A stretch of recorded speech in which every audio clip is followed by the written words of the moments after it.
Ladies and gentlemen, boys and girls, Mr. and Lady viewing at home, I want to say thank you all for tuning into Sports Talk once again.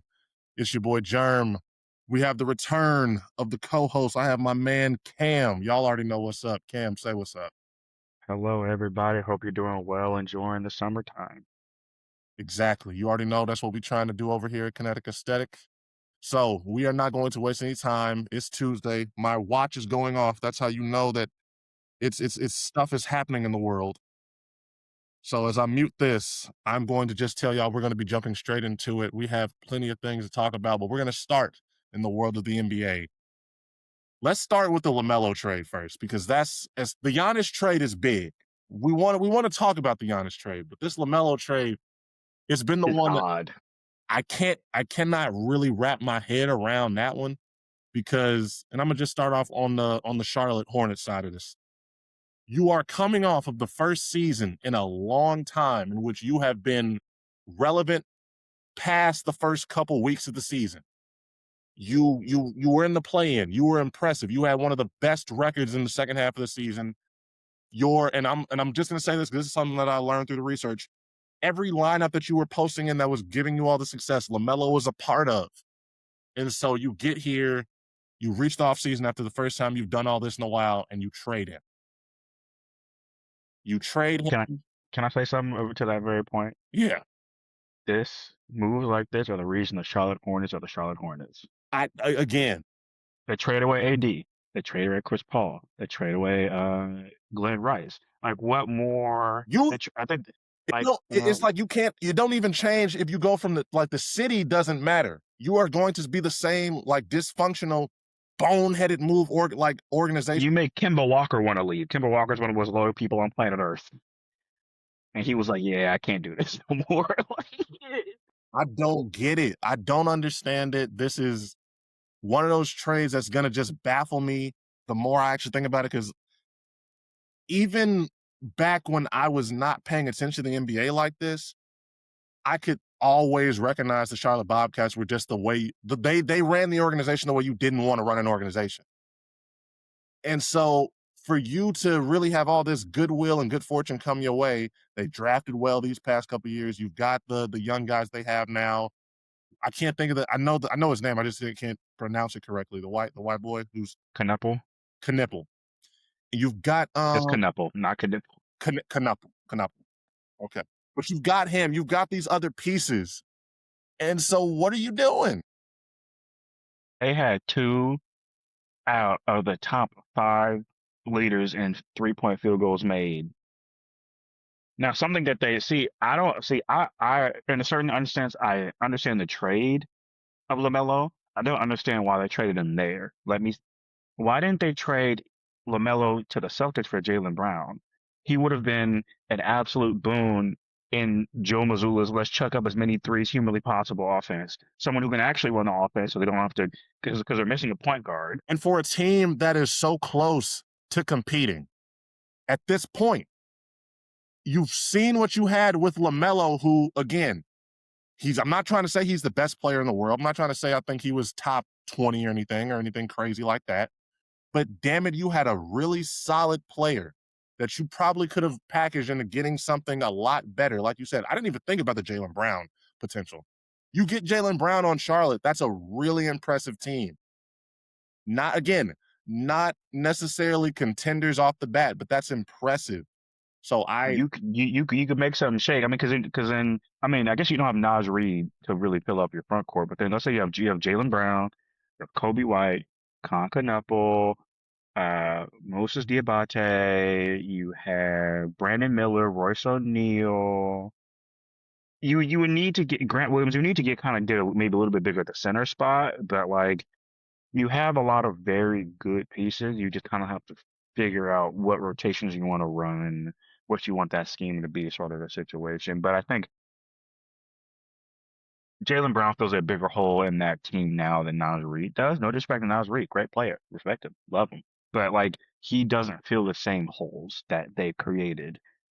Because like, okay, yeah, Kobe White's a great point guard, former Chicago Bull, hooped in Chicago. I love miss him dearly, but we had way too many guards to begin with. Like that was a problem Charlotte also has had in the past 3 to 4 years. But the thing is, they made this trade and they're still small. That's the problem. Like they made this trade to get bigger, and it didn't make them bigger enough to warrant giving up what they gave up, in my opinion. Now, if they went and got Rudy Gobert and Naj Reid, and you keep Knuppel, you keep Kobe, you hope, um, oh boy, you hope Brandon Miller really sprouts in this upcoming season. Okay, then you have something there, right? You're showing up a lot of your weaknesses, Now but they're just a young team again. They're just a young team that you're gonna have to have those two, Knuppel and Miller, take steps for you to get back what you lost with LaMelo. and I don't think Knupple's that kind of player. I think Knuppel is like a Reggie Miller, like, or no, Ray Allen in Miami sort of a player, not a Ray Allen in Milwaukee sort of a player. And if you know both those players, you know that there's a very big difference in what they did for those teams Yeah. and why that's important. Like, Knupple's going to be a great shooter for the rest of his life, probably. He's just one of those dudes. I don't know if he can lead you to a championship, though. I don't know if he can be the number two in a championship team. That remains to be seen. They must really believe in both of them to be able to make a move like this, because they also must believe that these draft picks are going to work in their favor, which I now, and actually, since speaking on those draft picks, I will move on to the Minnesota with this one, because this is Now, a gamble, because this is a trade that is very controversial. Some people are going to think it's bad for both sides and like, what the fuck are they doing? And some people think that this actually has the potential, like I do, for Minnesota to actually work out. Now, you give up Nas Reed. That's a big just loss emotional wise to the fans and everything. he was their Josh Hart. Huh? He was their Josh Hart. Yep. He was their Josh Hart. And so you get rid of him, and in his place, you're bringing back LaMelo. You're bringing him in to be the number two. Now, my big thing about it is, if this doesn't work out, if this goes wrong, and we're not talking just on the court, I'm gonna just say personality wise, because I already think about that. Like, LaMelo is, Well, apparently they're friends. Like, apparently they're like friends outside, like off the court, allegedly. So I've heard. I have no confirmation of this. so if that's the case, then, because I always figured if they didn't know each other, they're either going to love each other, or these niggas, Or hate each other, yeah. yeah, they're gonna have an ego like fight, and it's just never gonna work. So I if they're friends, then this has the potential. It could be a good thing. But on the court still, is this going to be something? How are they going to coexist? How are they on the court at the same time? Both of them are ball dominant. How is LaMelo going to play off ball? How is Ant going to handle playing off ball? And how are you going to handle the lack of defense with LaMelo? Well, That's I think that problem might solve itself because I think in this role, LaMelo now has to be more of a pure point guard, and which takes a lot of time, energy. You're trying to corner the offense, get your own shot, because he's really the only person in Charlotte who can get his own shot. So now he may have more energy to do well on defense because LaMelo's what, like 6'7", right? Long, like there's a certain like with Rudy Gobert back there, there's a certain amount of defense you can do that like that can be good enough. Like I don't think he becomes a defensive liability just off a rip. Because in Charlotte he had to score. Like him and Continental had to score. Otherwise no buckets were getting got there was a if reason. he wasn't getting it. There was a reason why he was taking those circus shots, because he just had to. He had to. His usage rate was abnormally high the entire season for a very particular reason. And now it won't be that. But how is he going to fit going from a score first and score always role to a more of a pure point guard sort of a role where you're running that offense? And but also, does the offensive scheme do you change your offensive scheme to fit more LaMelo's game or fit more Ant's game? Because like there is a certain amount of overlap, but not a whole lot between how they play. Because Ant's more of a pick and roll, playing fast, downhill sort of a player. And while LaMelo can do that, having both of them creates this argument like, do you want to play more fast pace? Do you want to go Daryl Moore like 7 seconds or less? Do you want to play more of a half court offense? Ant has grown leaps and bounds in his 3-point shooting, but he's not a volume shooter. He can be, but he doesn't want to be. That's not his game. So it's gonna be like, and then again, how does the rest of your roster fill out? Because so all due respect to Rudy Gobert, multiple time defensive player of the year, you're not really checking for him on offense. True. That is true. That's never been his game. I've never heard anybody say they are threatened by Rudy Gobert on that offensive side of the ball unless he's got somebody that can really just dish him buckets. And I will And say I that mean, LaMelo could do that, but like, how you can't count on Rudy Gobert catching 10 lobs a game. can't. Like that's just not It's not a formula for success. It's not. which it leaves us again. Who and they because also connected to this, Minnesota traded away Julius Randle. So Which now I again, don't blame them. I mean, that was something that they probably he wasn't working. But when you look at it from you gave up Nas Reed and Julius Randle just to get LaMelo Ball, I don't know if that is an equal value, especially considering how important Nas was just in everything else. So I think yeah. Oh, sorry. Go ahead. I'm gonna be interested to see. This is a move that I'm gonna say, like, the way I feel about it, there's a 60-40 chance this doesn't work out, and this is the reason Mm, to be going. Because interesting. I don't like that idea of giving up, especially when you say like a Josh Hart type, because Josh Hart is And important to what the Knicks Nas could actually score better than Josh Hart for what it's worth.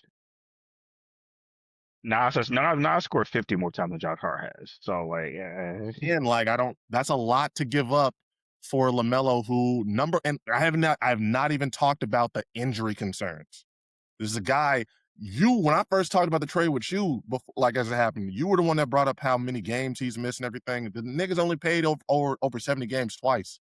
That's not good. That is concerning, and that is not what you want when you are trying to make a championship push.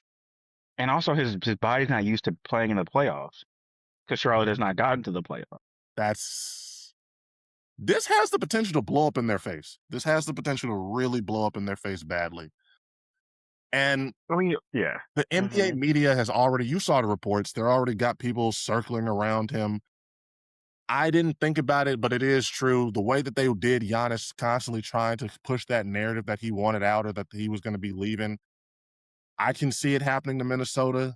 Ant has, for his part, I haven't really heard him ever say anything too bad about Minnesota as a city or anything like that. But at a certain point, the West is going to be, it's not, OKC is not going anywhere. San Antonio's not going anywhere. Where does that leave you if you're Minnesota? What are you really doing if this trade, even if it's just a year in, LaMelo is not really looking like that's going to be a return on your investment that's worth it? Where does that leave you feeling if you're Anthony Edwards? I would be concerned if I'm Minnesota. You have to do this right. Yeah. It This is now the third big man. But there have been three big men that has left Minnesota, been traded since Ant got there. Cat, Julius Randle, Nas Reed. They would I'm gonna read you, cat. They should have kept him. but I don't know if he would have become who he became on the Knicks if he had stayed in. Because there was also residual beef with him and Jimmy that kind of, I think, left a bad taste in Cat's mouth. I think that was more of a mutual parting of ways.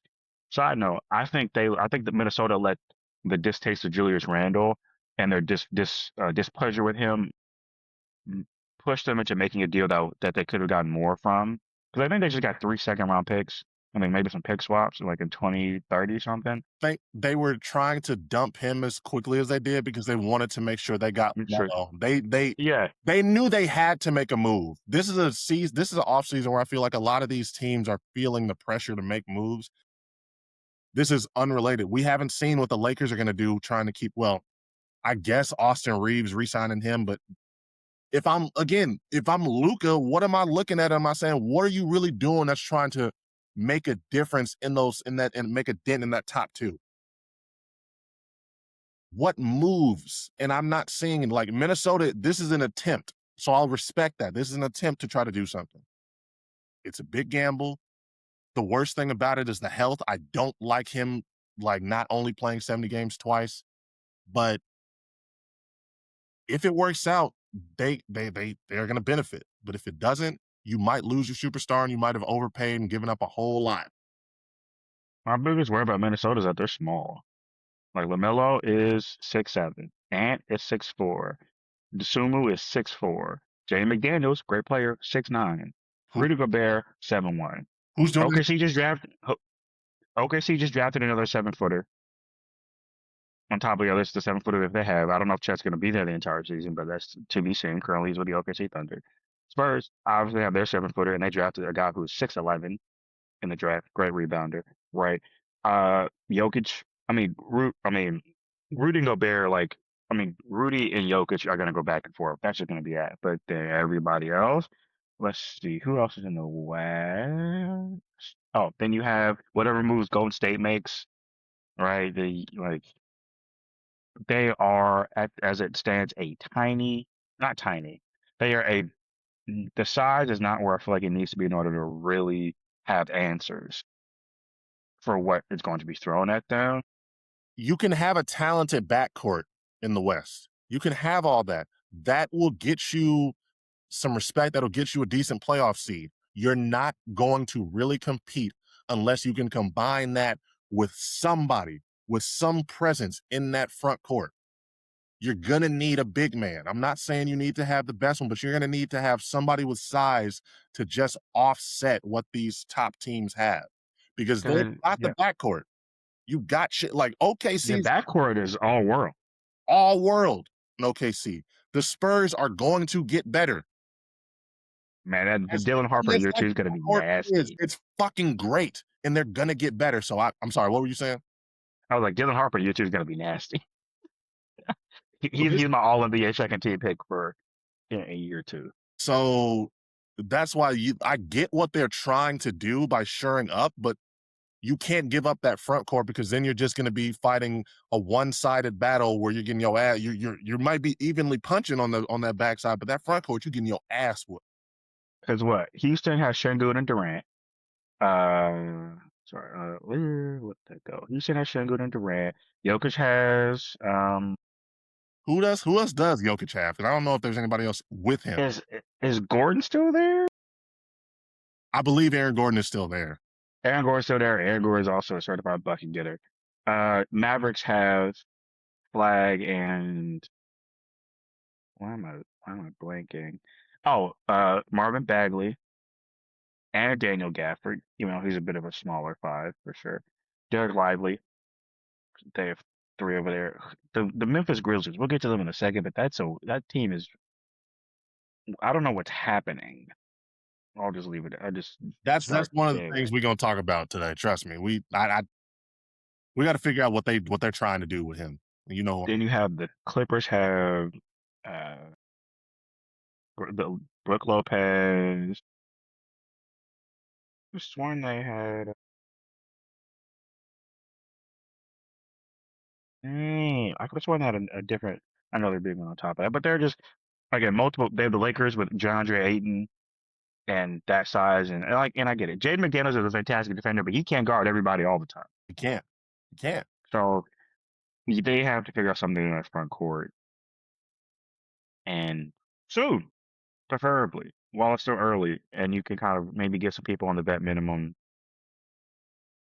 I agree. Where does Jaren Jackson play now? He plays in Utah. Plays for the He's in Utah. plays for the Jazz. Yeah. I Utah has hate that another for front him. court, and especially with Mm.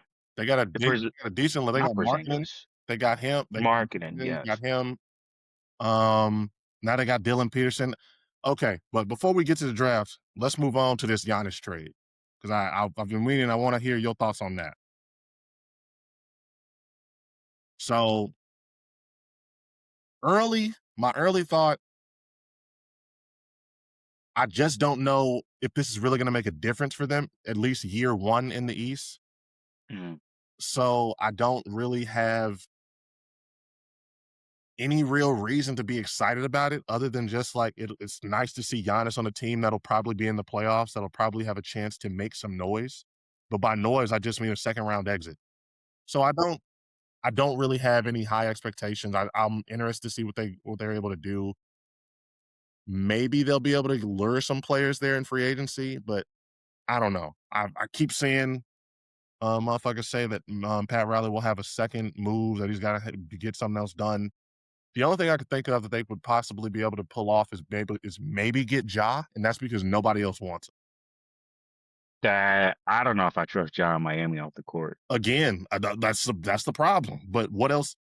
Do you have any other option to get somebody in that backcourt that's going to really make a difference? Because right now, and I guess we can combine the top. They have the reverse uh, Minnesota problem. Right. Because I'm thinking about it. I don't know who else you're gonna get in there. And Ja's trade value has never been lower. It has dropped so precipitously Nobody that wants like his ass.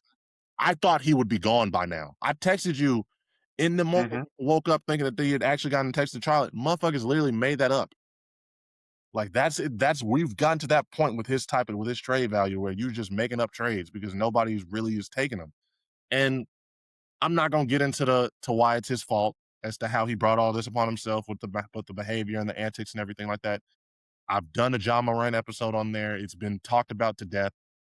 Nigga don't need to be out here trying to be a super thug when you had all of this potential to be the face of the league. But Here, I mean, in the same way that like SGA's best in the world title was endangered after only 18 months, John Morant's face of the league title was done and dusted faster, quicker than it came. and dusted. And that whole draft, I'm really not trying to get too off topic. That whole draft with him and Zion, they were supposed to. What happened? Like? That's not a topic, but that's just a That's an episode. That's an episode that we can literally just get on here and talk about one day. But like, because it's really crazy. But Ja needs. There was a point where I thought I would be excited to have him on the Bulls, but especially after this past season where he was just doing all the extra stuff, beefing with teammates. Is I don't. Why do you want to have that around? He's not going to really ever get it under control up here, and it's sad. you know, actually, I think the one person who may be able to get Ja to listen is Pat Riley. 'Cause Pat Riley is a very suited and booted, very professional dude, but that man is a gangster at heart. And he may be like, but out of Ja would have to be open to it, which is a completely different conversation. You're not. This is the guy, and I understand that Pat Riley's old school. I've listened to people tell the stories about him making LeBron mad with the cookies and everything, and that's why LeBron really left Miami and all that type of shit. Because he wasn't really treating him. He was really trying to like make sure he knew who the boss was. That would benefit if this was like back in the day when we were actually coming up. Some of these players now are just different. They're not going to respond. They're not going to be receptive. And I don't know if that's going to, like, if Ja gets told by Pat, hey, you got to cut out all that bullshit. Don't think you're going to come over here thinking you this and you that. Because if Ja is still in Memphis at this point in time, trying to beef with people, trying to do the little finger gun salutes, just doing all of this stuff that's just so counterproductive to his whole image and reputation, I don't know what's going to really get it through his head. He's already been paid. He's already made his money. Sometimes some motherfuckers get that first contract, that first big one, and they just don't know how to act. I'm gonna make a comparison for you that I think is apt looking at it. John Moran is Kyler Murray. They were drafted in the same year. That feels so I think, disrespectful to Kyler Murray. Because as much as uh-huh. shit as I would Yeah, Kyler but Murray as being a goofy quarterback in the video games and stuff, what's happened with Ja has been such it's so almost self-induced malpractice on your own, like I said, reputation and career. was there not a clause in Kyler Murray's contract about him reading the playbook because of his video game playing? Is that not self-induced? I'm not saying it is. I'm not saying it's a 1-for-1. I'm just saying we have two generational talents, potential faces of their respective leagues, both drafted in 2019, both drafted very high, expected to be the faces of their franchises and potentially the league for years to come. And now one has found a different team on a 1-year prove-it contract, battling it out with J.J. McCarthy, and John Morant is currently teamless, essentially. My only my only other reason to like not want to buy too much into that one is that, listen, if Ja had the life, not life, had the career up to this point that Kyler has had, and I'm not talking Mm-hmm. actual accomplishments, I'm talking about off the field activities and what you're into and what you're doing. If all he had been doing is spending too much time playing the game instead of actually like being in the gym, putting up shots or hooping, he would. But he still had that level of talent and skill that he has, and was able to like Mm-hmm. case to a certain amount. We would be viewing him different. Nobody would be thinking That's fair. he would Fair. be able to be traded. Teams are That's going to take fair. on a nigga that just needs to put the controller down. They're not going That's to take fair. on That is a very that doesn't. guns with strippers. This nigga's literally after the game. If you get mad at a nigga on the court, you're going to be trying to have your entourage point guns at their team bus. There's a different level of goofiness that this nigga is actually doing. That's fair. That's Like fair. Tyler's a goofy. Don't get me wrong. If you can't really like focus on fucking football and you got to just put a controller down, And they paid him early. That's the funniest part. Like Arizona paid him super early. super early. They went out on a limb for this man. They kicked Josh Rosen to the curb quick and said, "Man, kick rocks." They hired. That was a bad pick by them for picking Josh Rosen, but that's a different conversation. What the problem with Josh Rosen is he wasn't coachable because he was too. He was an ass. He's an asshole. Like every single teammate who's ever played with him has said he's an asshole. Like you can't. You. He is an asshole, but that's because he's uncoachable. But he got the NFL player ego, but he doesn't have that NFL player just coming grit of like coming from nothing and knowing that he wants. I also don't think he's an NFL player talent. He's the fourth worst quarterback that was drafted in his year. Almost like easily. And the only reason I think because it's again, sorry we're getting so off topic, but we have Josh, Baker. I'm sorry you're taking these shots. You don't deserve this. I'm sorry. Josh, yes you do, Josh. You had all that. Now I couldn't on the football field, I couldn't hold Josh Rosen's left nut jockstrap. Okay. That's not the point here. We can all be objective when we say Baker Mayfield, out of Baker Mayfield, Sam Darnold, Lamar Jackson, Josh Allen, and Josh Rosen. Actually, no, he's 5. I was wrong. He's 5. He's the bottom. He's very clear. He's very clearly 5. Like it's not even arguable. He's very clearly 5, but it's not even arguable. God damn, out of all the quarterbacks drafted, that's a crazy draft class, and I would hate. And that's just the first round. I'd hate that's not him. You know who else is in that draft class, non-quarterback related? Saquon Barkley. You know who else is in that draft class, non-quarterback related? Vita Vea. Who else is in that draft class? DJ Moore. Ooh, yeah. Minka Fitzpatrick. Wilcon Smith. All right, Denzel Ward. We're too off. There's like he's taking too many L's for him. Sorry, but like a third of that first round have all NFL teams under their belt. Now, if not multiple. But anywho, sorry, Ja Morant though. Okay, Ja is how far Ja's fallen. Him and Zion, which is I'm surprised Zion has been traded already. I'm gonna be very honest with you. Because they don't want to admit that there was this bad of a fuck up. I really just think that once you get rid of him, you almost got to get rid of everybody in the front office. Because there was so much, he never really, even Ja had a couple years where it was like, all right, this man is really showing the promise. Did Zion ever really have a full season like that? I'm sure he had like a half of one or anything, but he's never really showcased that. He was more focused on eating and fucking IG models, getting them pregnant and doing all of that than the game. Ja got the most amount of games he's played in the season is 70, and that was in 2023, 2020. Ja got too caught up in the fame. It feels like in just the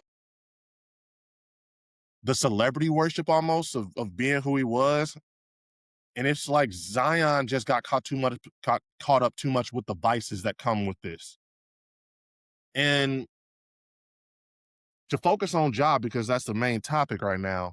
It's crazy to see because this is somebody who, and I don't even know if he's worked as much as he should, because at this point you would think he would have a jump shot, knowing that the athleticism that he has isn't really there anymore. Even Derrick Rose started to develop his jumper and everything a bit more because he knew I can't do what I could with just hop, just like the bunny hop jump dunks and shit anymore.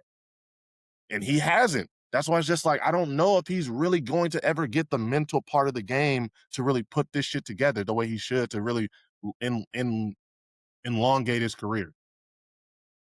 Do you think Ja gets signed by any team Yeah. this year? If he were to hit the free market, the free market, and you don't have to give up shit for him, yes. He's too talented to not take a chance.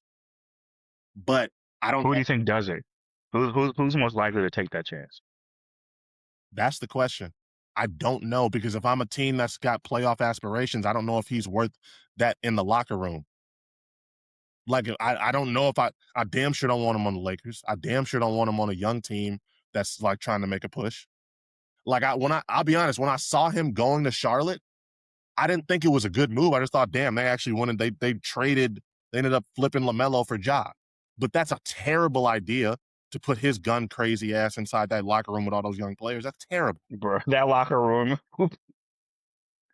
The amount of racist things that we said about that locker room if Ja went there would be. Don't they still got Buddy who beat his girlfriend on there on Charlotte?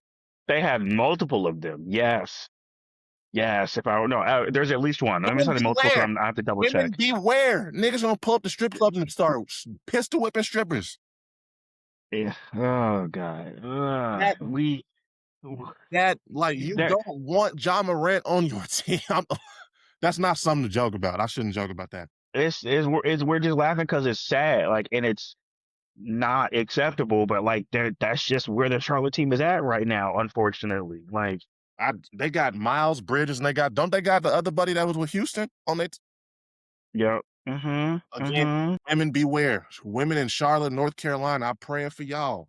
But women everywhere, because that is not what you want. So I don't really know if there's a team for him. There really might not be a spot in the league if he can't really rehab his reputation. Sacramento. I got A-Cuff there. A-Cuff he's got the mentorship of Russell Westbrook. Russell Westbrook is who Ja Morant thinks he is,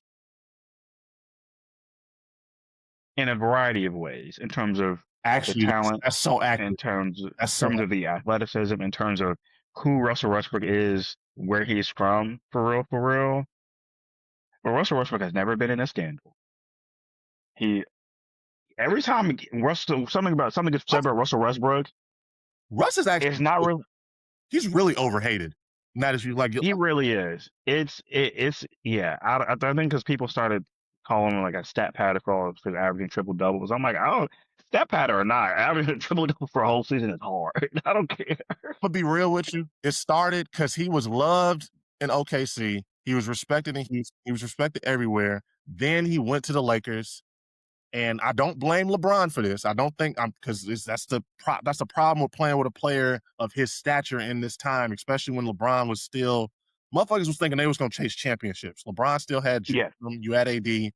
When that didn't happen, and when Russ really had the games and looked the way he did, people and Skip fucking Bayless. As much I love First Take. I watched the show. I was there. I was watching it. I was watching him and Shannon go on about and just go to back and forth, and all the times it would be about how Russ Brick, and everything like that. Shannon Sharp and Skip Bayless are a big part of the reason why he has the reputation that he has now. So I blame them as much as I fuck with Shannon, but yeah. So I definitely see what you're talking about. That would be good. I would much rather have Russ just focus on mentoring A-Cuff. That's fair. Why am I trying to bring in Ja to help him rehab his reputation as a player when I have A-Cuff, who I would much rather be the main focus of attention? Especially, I don't know much about A-Cuff, but he's been like compared to AI. I don't know anything about this kid personality-wise, for real. So I don't. Interesting.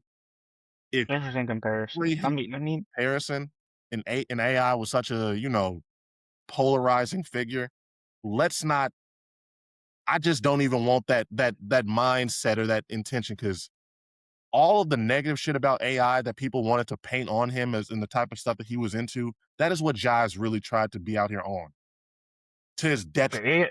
But AI didn't even take it as far as Ja has That's taken it. that's So my like, point. That's part of my point. I don't hmm, want Acuff to really ever have that sort of stigma pushed towards him or even be introduced to that type of bullshit.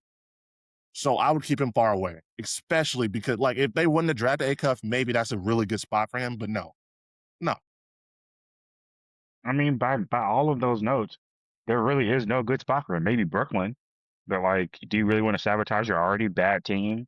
I mean, the Brooklyn's owner, Joe Tsai, was willing to overpay for Trae Young because he said he's tired of bringing his friends to his games and they're all losing and they know none of the names on the team. that's literally his only option. That sounds like his only option. But like, Just be a name in 70, Brooklyn. That's literally 76ers ain't drafted him. Raptors ain't draft and ain't spending nothing on them. Cavs definitely aren't. Pistons definitely aren't. Pacers definitely aren't. Bucks aren't. Hawks aren't. Hornets aren't. Heat aren't. Magic aren't. Wizards aren't. Especially now with Trae Young. Trailblazers. Dame's coming back. Dame's coming back. You still got Yep. what do you need? What do you need him for? Yep. Thunder. Hell no. Minnesota. Absolutely not. Denver. Absolutely. Jokic would cyborg shuffle giant into a All stanchion. that goofy shit. Absolutely not. He was like, "Hey, yo, get up out of here, big dog." Aaron Gordon would probably suplex John Morant, unfortunately, because I just don't think those personalities would be a match. Facts. Spurs, absolutely not. Pelicans, no. Grizzlies, obviously not. Rockets, no. So like, there really isn't like Phoenix, no, because I think Devin Booker's still there, so that This wouldn't might be one of fly. the times where all the little Shanghai Sharks jokes are really gonna like that might be coming true. I would hate that for him. I would I would too, but this is literally a reflection of your character. This isn't even about talent. Even with the diminished athleticism, he's still worthy of an NBA spot. But for the money that he's worth, for all the accolades and all this is like you, in a weird sense, his success has played him out of a spot. Yeah, You are, because if his contract was less, people were probably more likely, okay, we'll take a flyer on him, give him a X amount of years, X amount of $1 million, have him come off the bench and see what it is, whatever situation. bro, But if you're bringing John Morant, you're bringing in him to be your starting point guard. that is Ja Morant. He's still Ja Morant. Like it's he's in such a such a you know what I'm trying to say, such a crazy situation that it's like really that's been really I've been thinking about it so much. It's like, how do you end up like this? Like no team is even wanting to trade for you. It is all because he couldn't get out of his own way. The thing is, though, Ja's also been a great playoff performer historically, which is one of those things. Like if you were just to take all the off the court stuff, you have like a 6'3" point guard. He might be 6'4". I'm not sure. Athletic, can get to the rim at any time he wants. Good passer, can run an offense, has had and can is a pretty good playoff riser.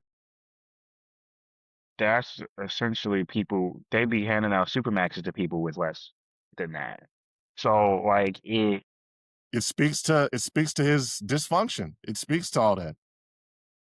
This is why it's important to really keep your head on straight and to really carry yourself a certain way. It's important to keep understand who you have in your circle. You can't have niggas around you that's gonna even allow you to do this. I say it again. If I'm in an entourage of a man that is in the NBA that has any type of crazy success, and and I see him trying to play around with guns, trying to play around with shit that he just has no business doing. If I am not taking that as just even as a flunky, whatever you want to call me, to tell him, yo, you got to chill, just to protect the money and the access that I have to all this stuff that he has access to.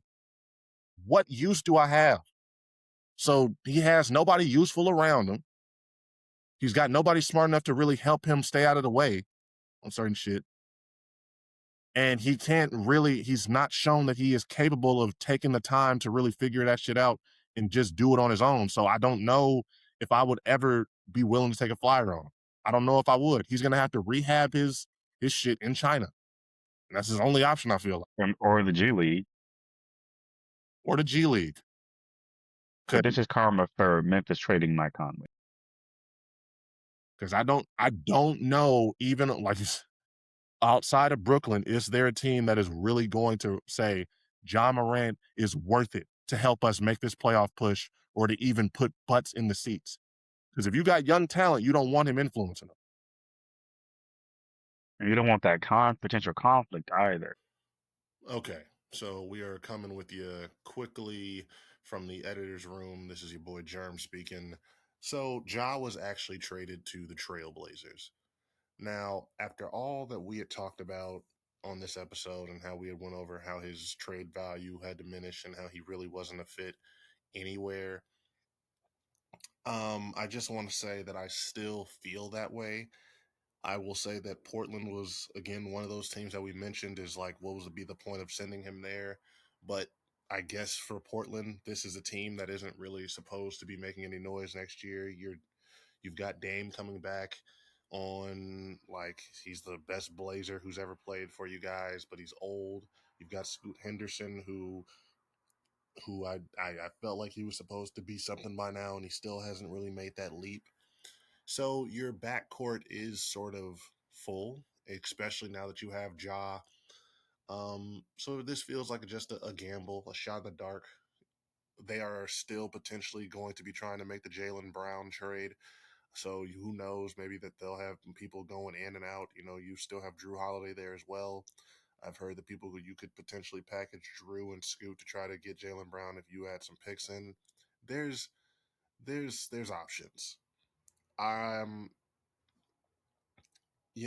I had it broken down as I was watching some reaction to the trade, and I just saw it, and it really made me think. Triple J went for so many different draft picks. He went for assets when he went to Utah, and you've had Desmond Bane who went for, I want to say it was like 4 to 6 first round picks to the Orlando Magic. And then you have Ja, who is undoubtedly the leader of that core, the best player on that team, who again potentially supposed to be the next face of the league, who had everything in front of him, and he just goes for two players, two role players at that, straight up. And in the way the deal is talked about, people were expecting that they were going to have to throw picks in there just to get people to take on Ja. You can have everything and then you can have nothing. You can be worth the world and you can have everybody bending to your whim, and before you know it, everybody is thinking of you as a has-been, as a cast-off, and you are just forgotten. Ja still has the opportunity to rebuild his career. He is still relatively young in NBA years. If he can work on his craft, as we said, although I doubt that he will, he has the potential to make the most out of this and to make people forget all about the way this Memphis stint ended. But it's going to be on him. Hopefully he can learn from Dame up there. That's hopefully somebody that can be a good influence on him. Dame's a real cool dude. And hopefully he learns not to take the bullshit and all the BS that he was trying to, that persona he was trying to have with him in Memphis over to Portland, because it's not going to really, he's already on a short leash at this point. He is pretty much one bad stint, one more incident away from literally being just stuck playing in China. So we shall see. But yeah, Ja is on the Blazers now. But speaking of young players, Random question real fast. Where did Minnesota send Julius Randle? they sent him to Brooklyn.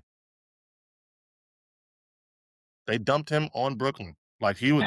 That's why it was such a clear salary dump move. That sucks. I hate, man. Julius Randle has just been getting the shit end of the stick not every time, but like a lot of it.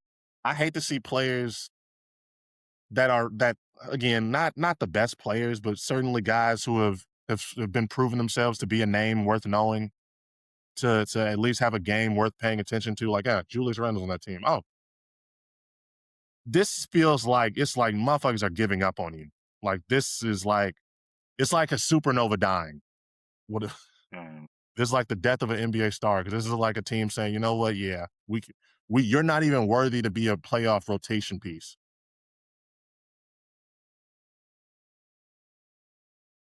That's rough. It's rough, but it happens. I thought the same thing was. I feel like the same thing happened to Trae Young when they moved him to Washington, and like we're gonna have to see Julius Randle and Trae Young just have to rehab their values.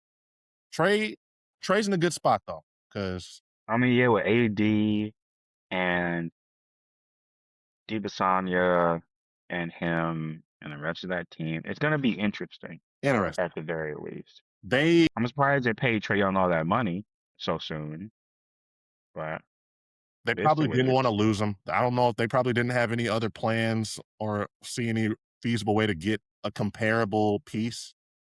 So Yeah, and they need someone who's a good passer to lob stuff to AJ and to AD. So like you kind of and I believe it's only like 4 years.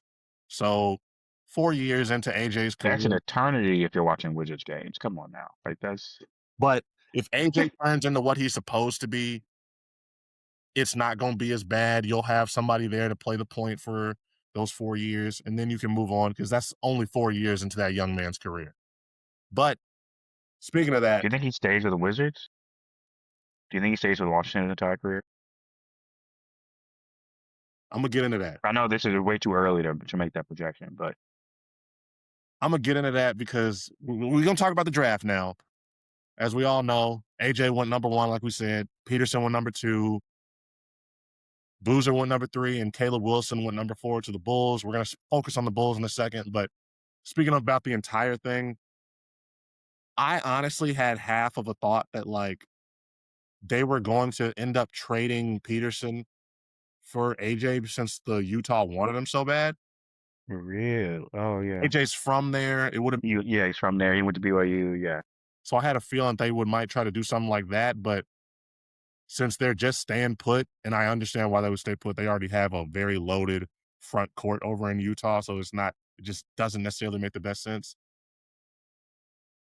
I I can see it. I can really AJ feels like the type of kid from everything I've seen interview-wise that he has that sort of that competitor mindset that where you want and like I want to really stay in one spot. The two that I see that in him, Peterson, and Wilson. Boozer feels like he feels like a modern NBA player to where he'll just like move around if he needs to. Do you think Peterson's gonna stay in Utah his whole career? Feel like to make a point almost. Mm, To make a point. Not because like if shit don't go right and it really gets bad, he reminds me almost I feel like he has a Kobe mindset.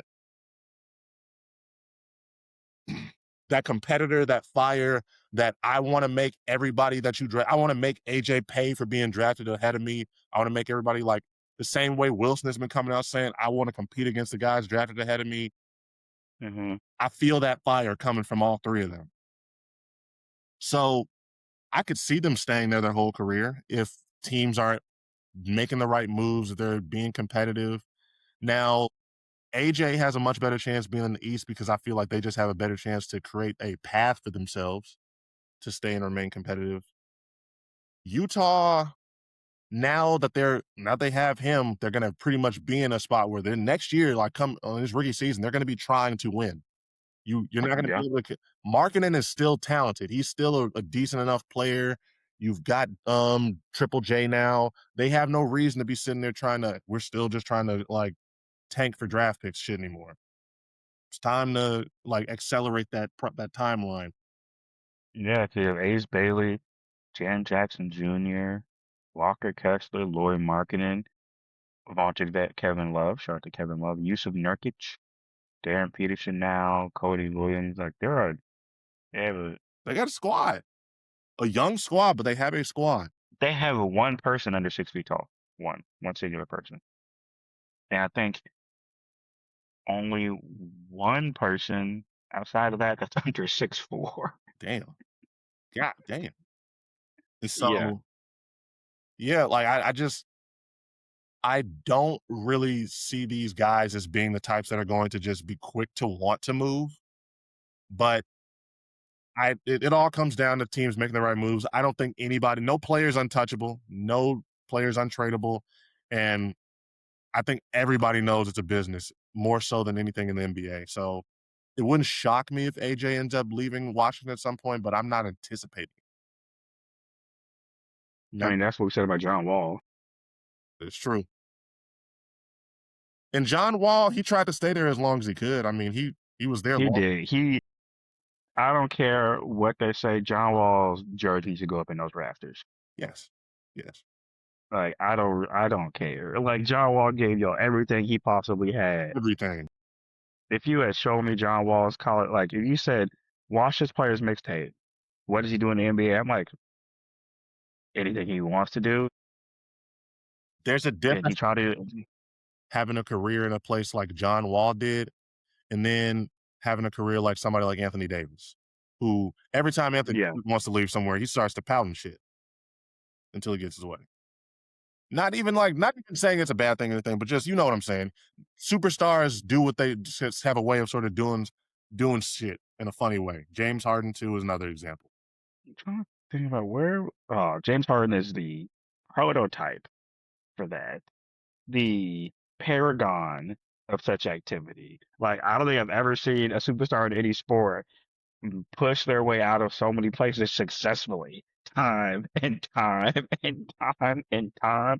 Like James Harden's still doing presentations at NBA PA meetings, like their annual meetings. He's like, hey, if you all want to use your power as a player, here's James Harden's 10 steps as to how to do so. The ultimate Because one for me was when he just went on stage in China and was like, Daryl Morey is a Daryl liar. Morey is a I'm liar. never play for him again in my life. It's like, bro, like they did not come here to hear you say that. And Like, why did you feel the need to get that off your chest in this particular moment? Like, so, but going back to the drafts, I I have high hopes for the first 4 picks. Even Boozer, who I said it's just something about Boozer. Maybe it's because Carlos and I'm thinking about him and his time with the Bulls, but I have high hopes that all 4 of those players are gonna turn out to be good. One of them is likely to be a bust. It's just how it goes. yeah. And you know what? This is my old headness speaking, and I very much understand this.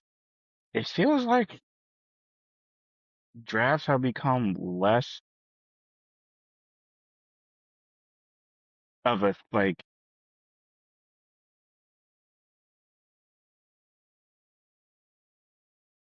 and I think this might be related. Like, I'll finish. It feels like less of a thing, and by that I mean like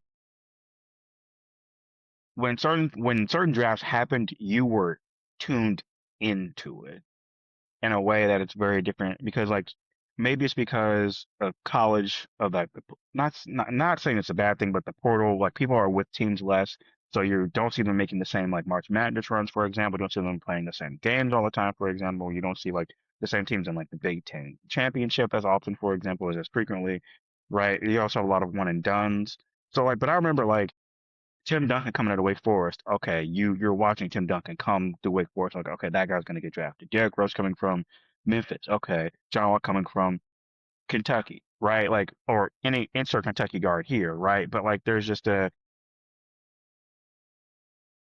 don't know, it just feels different than it did even 5 to 6 years ago. It When does. we and like even like again the Zion draft, like people were basketball or not, were tuned into that draft. People were locked in that college season just paying attention to Zion and Ja. I remember Blake Griffin. People were locked in that whole Blake time. I Griffin's remember what is just his seeing the highlights of him at Oklahoma, and they just consistently going on. This guy's going to be the number 1 pick. He's going to be crazy. He's going to be a game changer. I remember Kyrie. I remember even the bus like AJ Bennett and guys like that. God, AJ. Huh. So I remember that, and I will agree with you. I don't know what the real cause of that is. I want to say we have so much more information, so much more. Every 5 seconds, there's a new prospect being hyped. Yeah. Guys, There's not enough mystique. yep. We know too much. That's honestly the best way to like sum it up. We just sort of know way too much now. There's too much time to get acquainted with the guy's game and all these going to be number one. Like I I remember hearing about AJ and Darren Peterson being the number ones or number one and number two throughout this entire college season, but I was it just you don't really feel the need to really to go check into their game to see what's up, to really get a look at them because you can just check the highlights. You can just see it in some other way. So I don't really know if there's a way to change it or make it better. It's just the new age media format. I'm gonna be an old head and say I know the thing that's ruining it, the AAU basketball circuit. We don't have the same narratives. We don't have the same ability. Like it's something I was thinking about with watching the World Cup a whole bunch, right? World Cup, completely different sort of a situation than American sports for a variety of reasons. But there's still like there's a player called Jan Diamande. He plays for RB Leipzig in Germany, plays is an Ivory Coast midfielder slash winger, right? Depending on when he's playing that day, right? He wrote a piece in the Athletic, or no, the Players Tribune. Everybody should go read it. It's emotional. I can't even convey how emotional it is in words right now. Just go read it.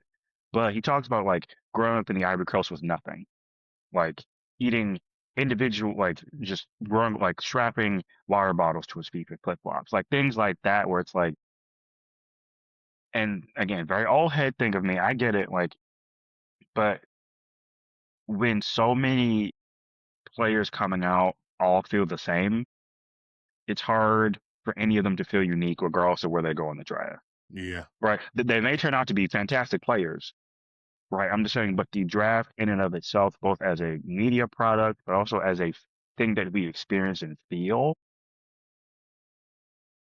it's changed because when every player kind of has a similar path or a similar narrative, right? They all have their individual things that make them unique necessarily, but we're talking about feel here. We're not talking about necessarily the X's, O's, and the analytics of it. Like we know too much. Like we've seen AJ Diabonsa, in some cases, or Cameron Boozer in the AAU circuit for the past 7 years. We've seen them play ball since they were 12. Right. We know we can watch, we can follow that trail for so long, so far back. Yeah. That it's like, okay, yeah, we pretty much know what we're getting. Oh, he made a great leap from high school to college. Fantastic. But like Nobody comes out of nowhere anymore. no one like but then even the people who did come out of nowhere, like how many people were really watching Memphis games to see Derrick Rose all the time? Not a whole bunch of people, right? People were watching Zion Wilson dunk on people in high school and at Duke, right? But though people still went in to watch those games because there was a feeling of uniqueness to it, right? When you can watch somebody for 12 years straight before they hit the league, what What incentive do you have to watch them on any particular game? On any single game? Because there'll always be another time. I also will blame it, and this is just there is a lack of I'm not trying to say this because it's not a bad thing per se. There's a lot more kids that are coming from two-parent households who are coming from families that are not necessarily rich, but are not strapped, are not struggling. hmm And one thing that is just it's true. It may sound weird as I'm saying it right now. I'm trying to find the proper words to word it so I don't make it sound strange, but there is a an intrigue that comes from watching a player like Anthony Edwards, who comes from nothing, who came from losing his mom at a young age. I remember the draft picture of him sitting there with her picture next to him with his picture of his mom and his grandma. and his grandma. Like that hit different. And I hate to like I think I know what you're trying to say, and think. Let me help you out here. The NBA is a dream for every single person who has ever tried to get there. When you shoot for that dream with no safety net, it feels different than if you do have a safety. yes. That's There's an better than my urgency there. There's a there's an urgency. There's a it hit different seeing Derrick Rose accomplish that, become that number Mhm. overall pick going to Chicago. It hit. Is he the first and only overall pick from Memphis ever? Or no, Penny coaches there. I don't know if he went there. I'm not entirely sure. Actually, let me search that up about Penny.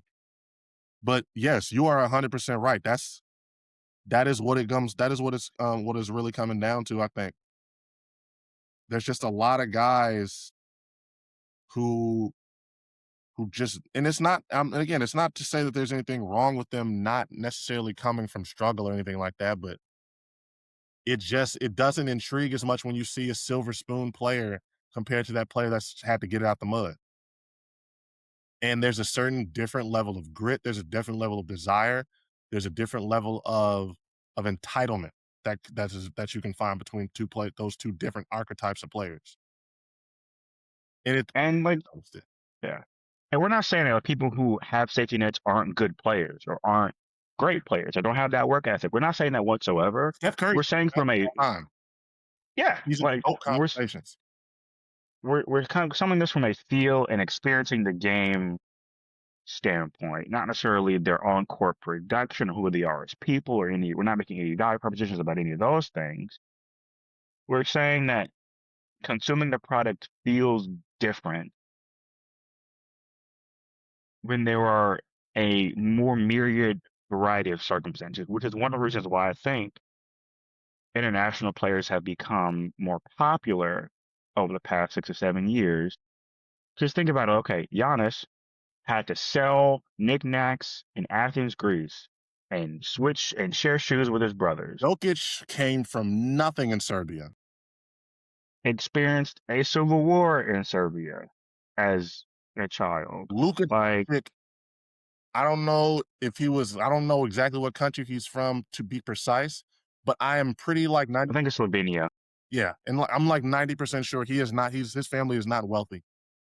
He again is somebody who had to earn his keep. He was playing in a professional league at 16 because he needed to make something happen with his hoop dreams. So that is why I feel like that is just something that's going to continue to happen.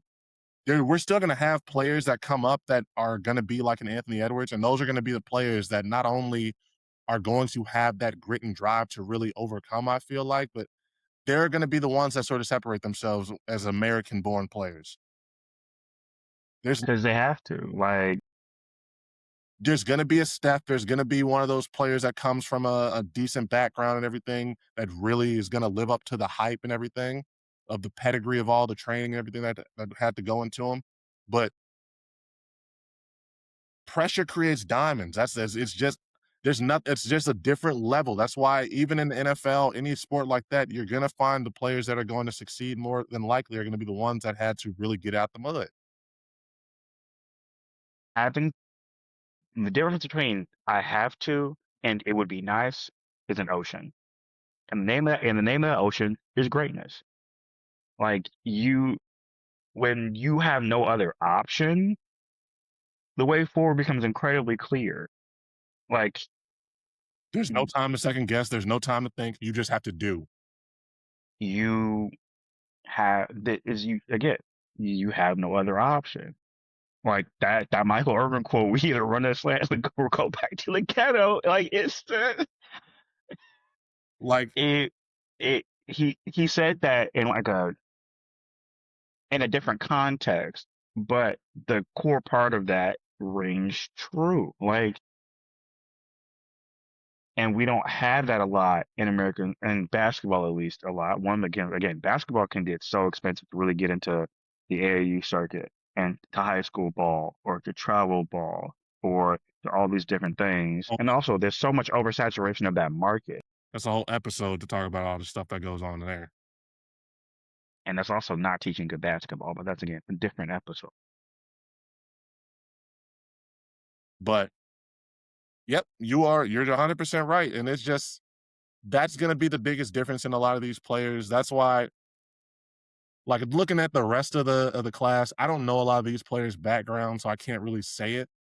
So I can't really say if I expect them to be too successful based off of that. like I said, I like AJ Peterson and Wilson. I like all of their mindsets and their mentalities. Wilson's been saying all the right stuff. He was wearing the rose pendant on his suit. So he wants Hmm. to be a bull. Peterson gave you that energy as he was in there giving this little post-draft interview, like, I'm gonna make AJ pay. And AJ, I haven't seen anything from him that just aside from him doing the whole I don't need to work out for anybody stuff. I haven't really seen too much that's been giving me any real cause for concern about it. The rest of the draft class, I'm rooting for Keaton Wagler just because he's from Illinois. Yeah. What happens when I'm going to Cleveland? I'm not going to Cleveland. Going to the Clippers. I am. I like Darius Acuff. He was sort of the one that I saw getting the most hype on draft night, as people are really excited about him. Hmm.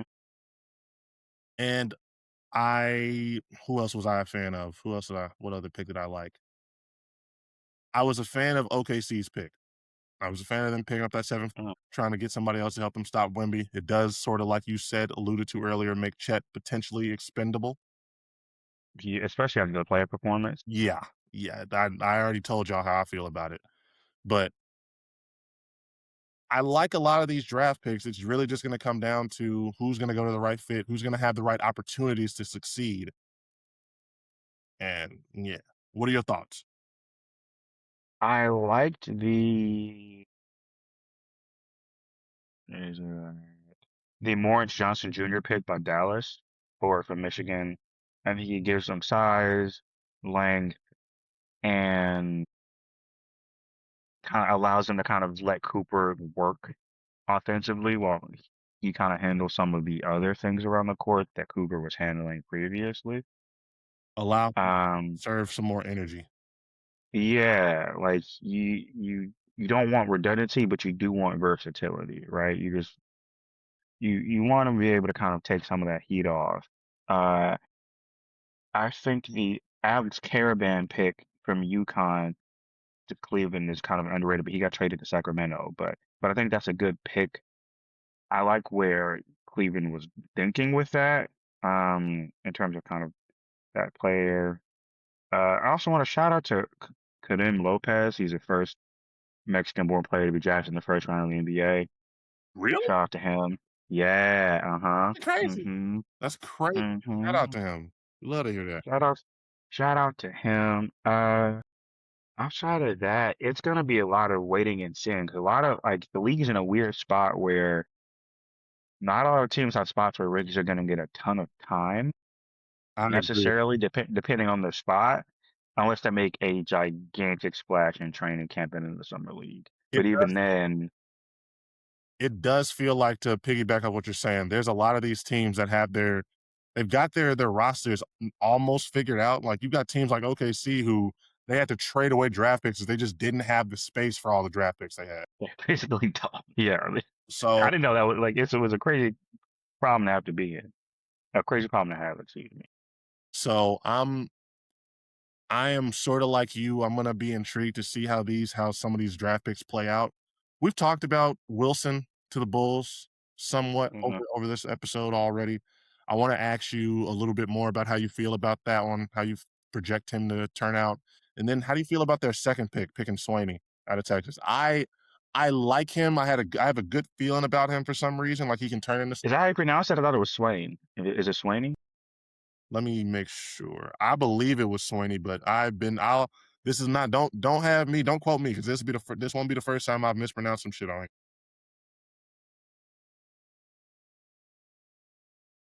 Dalen Swain. Swain. It's not Swaney. It's Swain.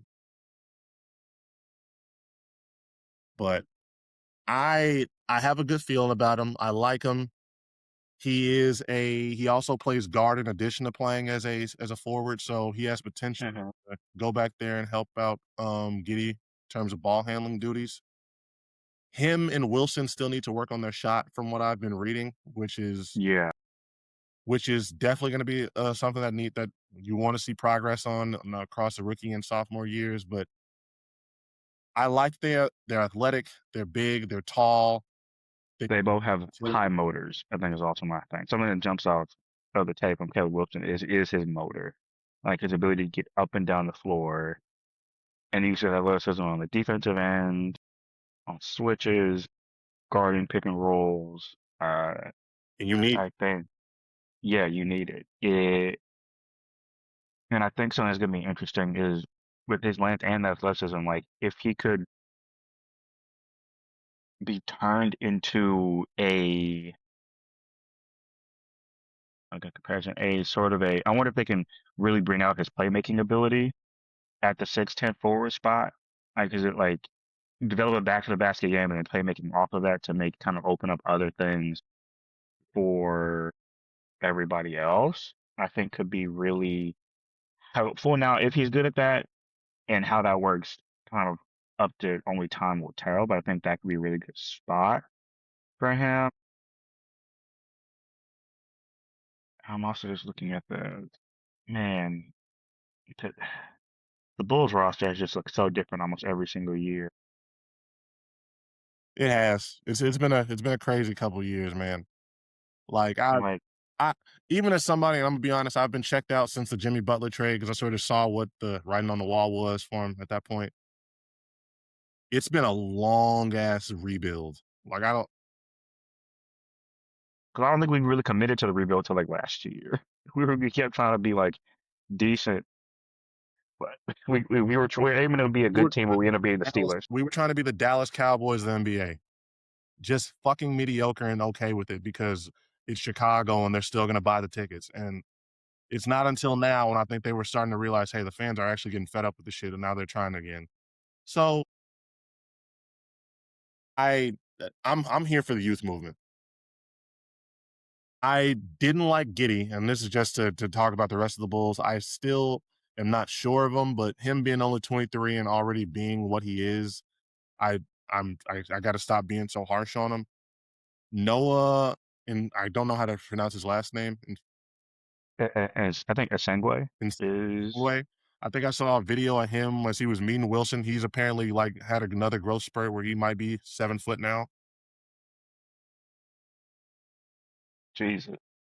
So we've got some youth on the talent. We still have Patrick Williams. We haven't traded his ass yet, but if we can just lean in on the youth, give them some chances, and just make sure that they are getting the chance to grow and shine, I think the Bulls have the potential to be respectable. That's not even to mention the fact that we got Nick Claxton now as a center. Yeah. So I'm hopeful. I'm not expecting much past the play-in appearance, but I'm expecting a play-in appearance that's actually going to be them really competing this time and not just, hey, here's Zach Levine and some fucking pieces. And again, let me give them some type of grace. Lonzo getting hurt back in when they were still number one in the East definitely fucked up whatever was going to be of that core, but we shall see. You shall see. Hot take. What if the Bulls decide to say fuck all this and trade for Jalen Brown? I've been thinking about that way more than I should over the past couple days. I'm not gonna lie to you. I've thought about it so much. I've thought about it so much. And no, no, no. Unless Caleb Wilson has to just come out of the gate jumping, be damn near a borderline all-star contributor player for Jalen Brown to actually make a dent in whatever the Bulls are gonna do this next season. Like he'd have to have like a bona fide number 2 and number 3 ready to just go and help him in order for them to be anything. And again, they're not going to be like a contender. I'm not putting them over any, No, absolutely not. but for them to even be a 5 seed or a 4 seed or a 6 seed, they're going to have to just get leaps out of players. I just don't think you should be expecting leaps. Baby steps. Let's focus on. I understand why they're not really making any big moves or splash because it's baby steps right now. This is a franchise that has been in the mud. It's been bad. It's been ugly. Hey, we made that. Hey, you can have X amount of championships, X amount of years that you don't make the playoffs for the next 2 decades. Someone did that magic somewhere. And you know what? Not mad at it. This is like again, I always tell people the Bulls franchise is really poverty outside of just getting lucky and like Michael Jordan was there. Drafting Michael Jordan in 1982 and somehow Jerry Reinsdorf not running him out of the building with multiple attempts at doing so. Bro, I ain't gonna lie to you. I did not. I had never really done my research on the dynasty before The Last Dance. Seeing that these niggas walked into that last season knowing it was the last season, how the fuck did Jerry Rines, how was he allowed to like coexist in Chicago? How do you You see, they were booing his wife when I think that she showed up to a game, which I don't condone, but like that just shows you how much people have realized. Oh no, nigga, you need to feel this emotion and passion. You need to feel this. Well, that's his widowed wife. Like she didn't do that. She didn't have no decisions over what he did with the team. What was the deal? She couldn't have done worse than he did with the team. To be honest, if she did. What? So. Like just the constant drama, the Pippen always wanting to get traded and shit, even when Michael was gone those little years. Like, how do you have the best basketball player of all time and you are not just giving him like the second Michael Jordan says, I'm only playing for Phil Jackson. Phil Jackson can coach as long as he wants.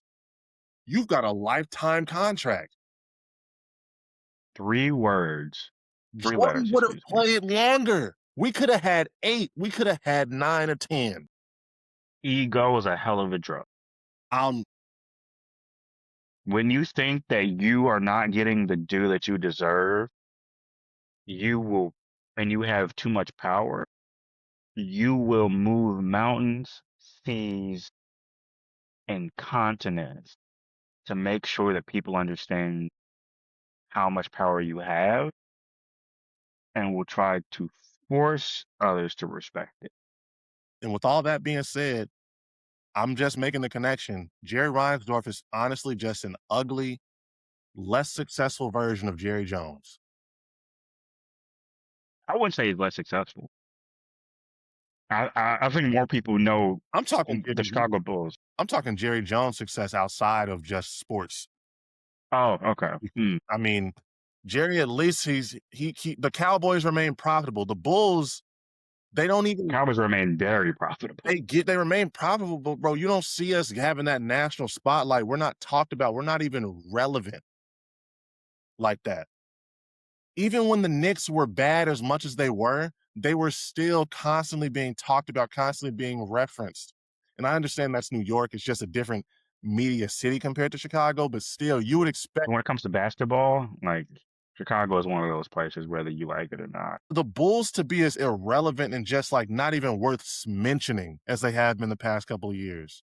And just in those early 2000s, it's just a reflection of bad ownership, of the right people not being in the right positions. And this is a franchise that, again, has gotten lucky twice with just being able to draft the right motherfucker and just getting that right selection. Derrick Rose, I still say that draft was damn near rigged because they just knew they wanted to have a Chicago-bred player going to that Chicago team. That 2011 season broke me as a Bulls fan I don't for want to multiple talk about it. reasons. We're not going into that. We're not going to talk about that. We're not. I'll say this because I gotta go. I just hope Jerry Reinsdorf doesn't ruin what the White Sox have going right now. They are the worst team in baseball for the past 2 years, losing 100+ games over 2 years, and now they're first in the AL Central. Barely. Don't ruin it, Jerry. Please. Please. Chicago owners are notorious for just not doing the right things. Don't even get me started on the Bears and their stadium bullshit. But since you got to get out of here right quick, I want to get onto this last topic. We'll try to make this one quick. Terrion Arnold. Can we just take a moment for those who don't know, Terrion Arnold, cornerback for the Detroit Lions, drafted out of the University of Alabama. He was a first-round pick. No notable Starting corner for the Detroit Lions. Well, this is a notable. He's a piece of their team. Important piece. Arrested over this past week, charged with kidnapping and armed robbery. Armed robbery. For those who are unfamiliar with the story, there was a couple of months ago.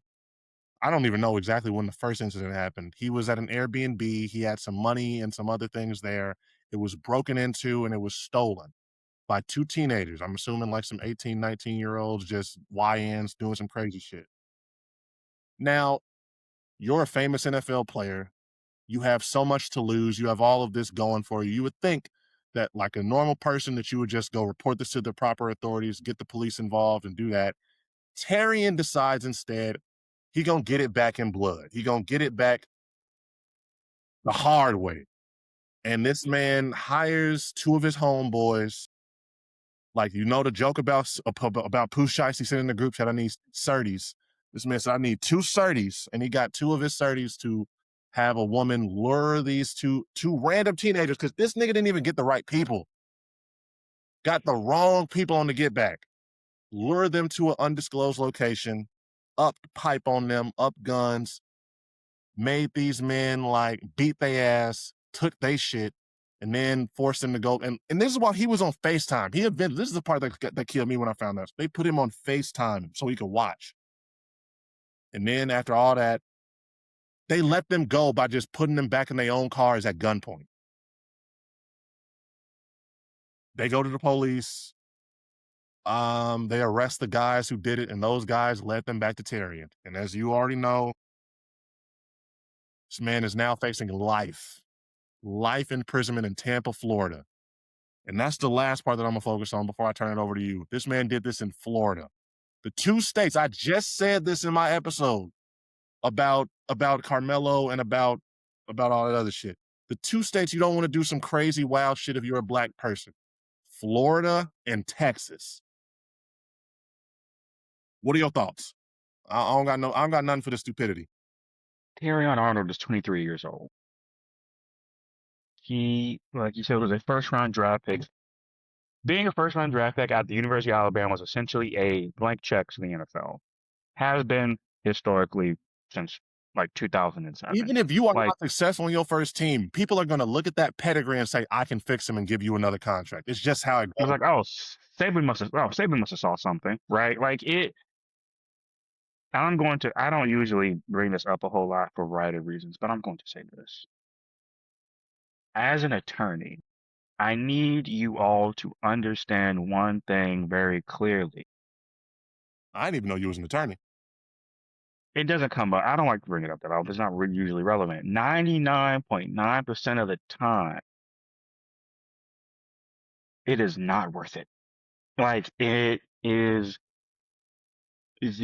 everything can come crashing down so fast. Also, again, stop documenting your crimes. Like I don't know why this has to be said or communicated. But like if you go and do dirt, don't broadcast the dirt. Don't talk about the dirt. Don't be FaceTimed into doing the dirt. You're a Like law what? Like citizen on the net, especially if you are not a law-abiding citizen off the net. don't live stream the dirt. Like what? Like have we learned nothing from anybody ever? We've had so many high-profile cases this year. I just don't understand it. I don't. Also, again, again, I'm gonna look up something real fast because I need to know how much money this man has made. Made. So, Terrion Arnold has only made around $9.5 million thus far because he's just drafted in 2024. So it hasn't even been that long, but he signed a 4-year, $14.3 million contract. With 14.3 of that being guaranteed. Damn. But you know what's not guaranteed anymore because of this? That his contract is in danger of being voided, which means they have to pay him nothing. All over jewelry, money. Bro, they're 17 years old. Let them have however much money they get and just leave it alone. Like, that's also the thing. Like, I have felt this way for a very long time. Growing up where I grew up. Niggas be respecting fear for respect. And they are not the same. Not. Someone can be afraid of you Monday through Sunday. That does not mean that they respect you. And if they don't respect you, there are very few things you can do to make them respect you. So you have to leave it the fuck alone. It is not worth destroying everything that you've built to try and get the respect of someone who was never going to respect you in the first place. And I'm not going to take away the main part of this blame from Terrion himself. You are a fool. You should not have done. You should understand the position that you're in. You've got to. There's just too much at stake there. You are a. What point of it did you say to yourself, I got to see this? I need to be on the FaceTime for this. But again, I said this earlier when I was talking about Ja Morant. At what point do you, as a friend of someone like this, as a homeboy, do you not really think it to yourself to say, hey, you don't need to be doing this. You don't need to make this move. We don't need to go rob these niggas. Let them have this little shit. Let them have that little play. Whatever they're going to do with that, they're going to do. We going to be straight. You going to make that money back. On your first game check and more. Like, what are we, like, why, like, let's have some perspective here, folks. You've been poor. You understand that you don't need to do all the same things that you may have done. Now, if you were 18, now if you were like 23 years old and you're working wherever you work, like a regular 9 to 5 job, not an NFL player, you don't have generational wealth at stake, and someone steals your car, the car you need to get to work every day, or else you're gonna lose your job. No, I don't condone the violence, but I can understand then feeling the need to do something extreme. But that is not the situation Terrion Arnold is in. When you are, and to piggyback off what you're saying, just to make it clear, when you are in a position where you don't have the means, when you are literally living day to day, when you don't necessarily know what your shit gonna look like a month from now, when you don't have a contract that's promising you millions of dollars, plus potential endorsements, plus potential of family members depending on your ass. It's real understandable. Not condoning it, but it's real understandable to start making reckless and risky decisions. But when you have these means, what the fuck are you doing? I wanted to search this up. He's from Florida. He's from Tallahassee. What are you doing going back to your hometown thinking that you can do all this shit? What is it that bad? Are you that worried about niggas from your home state knowing that somebody tried you, that they did that to you, that they took some shit that you can easily buy back and that you probably should have had insured? Is that bad? Like, Cam, I don't get it, bro. I don't understand what goes through people's heads.